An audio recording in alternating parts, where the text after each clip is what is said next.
Hi guys, welcome back to my channel. I'm Amy and I create videos on absolutely everything coloured pencil related. Today we're going to take a look at the techniques involved in creating white feathers, so let's jump straight into it.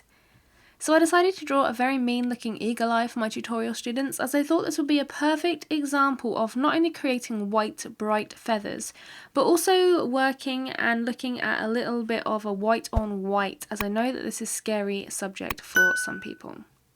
I'm going to start off and tell you how I got those sort of almost geometric looking feathers around the very outside of the eye. I went in first with a layer of cold grey one, and why this colour?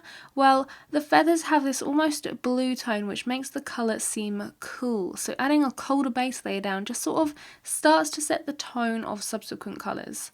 And at this point I'm looking at the tone of the actual feathers and not the shadows. Next I go in and map out those shadows, and for this I actually use a warm grey 6, and I switched from the cold to warm grey because the shadows actually have a warm depth to them. For this area I look at the shapes that the shadows are making and then start to map those out gently on my piece. This is made up of weird little triangles and long thin lines, and whilst I'm doing this I also look at the shape of the white or the lighter section or the negative space and make sure that that is looking good too in terms of shapes. You want to use light pressure when mapping this kind of texture out so that it is easily erasable. That's really key, because using too much pressure will put way too much pigment down, and if you make a mistake it's going to be hell to remove. Once those lines and shapes are in place, I then shade out into the base layer, lifting the pressure off the pencil so you get this really nice graduated shadow. This gives the feathers a softer look. Feathers are soft things after all, even if these feathers do look a little bit more jagged and asymmetrical than the others on the study. I continue to do this all around the eye, filling in the little details that I can see. Even though these feathers are white, you can already see that there's depth and definition between them just by going in with this one pencil and adding shadows. Shadows are absolutely everything when it comes to white subjects, and this goes for fur as well as feathers and all sort of white subjects. Once I'm happy with the surrounding feathers as a whole, then I go in and strengthen some of those shadows using a dark sepia pencil, and this pushes the white aspect even more and creates that all-important contrast between the areas. To shade the white of the feather and gain that sort of bluish tone, I glaze over a little bit of Prussian blue and some silver grey from the luminance to blend everything together.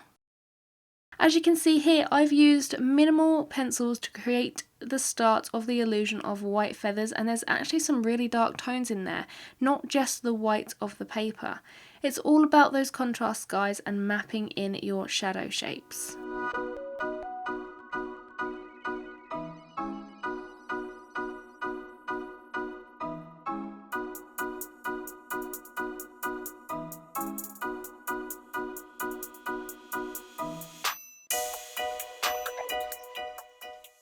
Let's move on to the smoother feathers above the eye. These ones are really white and might seem tricky, but it's actually relatively simple.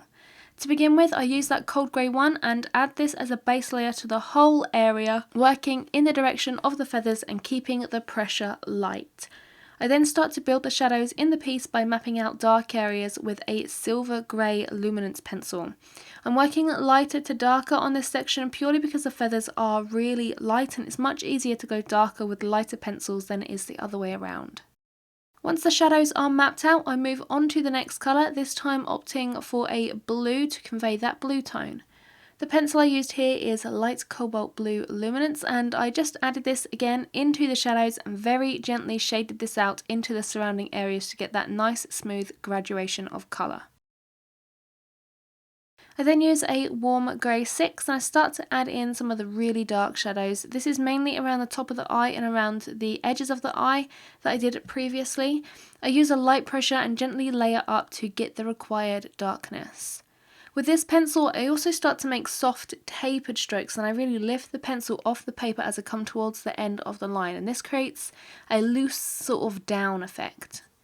I space these types of strokes quite far apart, and I try and keep them somewhat parallel to give the illusion of a feather.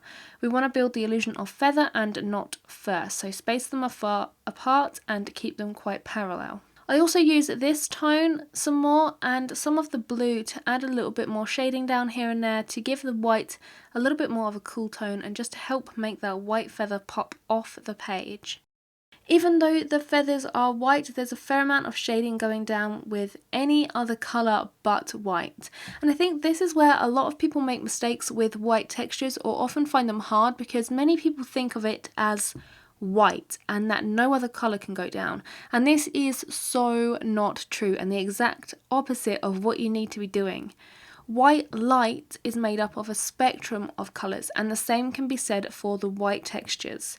You need to really look at your reference photo or even just a white object and just see what you can see, because it is never purely just white. There's always some kind of tint to it.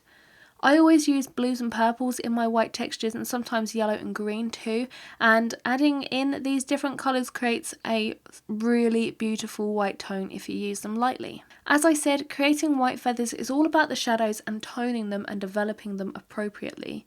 You can make or break a white subject just on your shadows, so you really do need to pay attention to them. Let's take one last look at this process on the feathers below the eye. We're going to start off in the same way with that cold grey one and working in the feather direction. Then we're going to build up with some light tones, and I'm using the silver grey once more, and this adds that tiny hint of blue and gets the ball rolling for the shadows. I then start to deepen those shadows with another blue tone before going over with some warm grey 6 and really hyping up and developing the shadows. I'm using that combination of light pressure, flicky pencil strokes and shading to build up a good texture.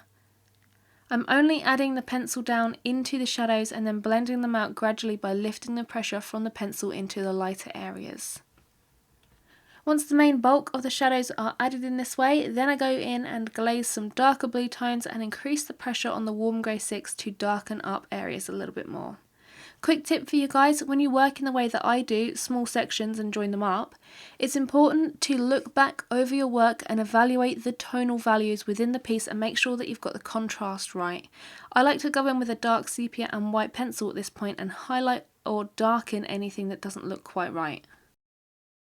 And that is pretty much it to creating white feathers or white textures, and most importantly, I haven't left any areas flat white or uncoloured. I've shaded the whole of the piece, all of the sections, and I've toned them with really dark colours, and I've even added unusual tones to make the white even more apparent. The feathers and areas still look white even though I've added tones which aren't white, and that's because of that contrast built into the shadows. Are you bored of me saying that yet? I really hope you enjoyed this short tutorial, and if you want to see more on these kinds of subjects or even work on this eagle eye in real time along with me, then head on over to my website where you can find this tutorial in full. I'll leave the link to it in the description below for you. If you like this video, I would really appreciate it, and it would really help out the channel if you gave it a thumbs up. And if you're new around here and you want to see more, then why not click that sub button too. I upload new videos every single Friday, and there's live streams on Sundays too.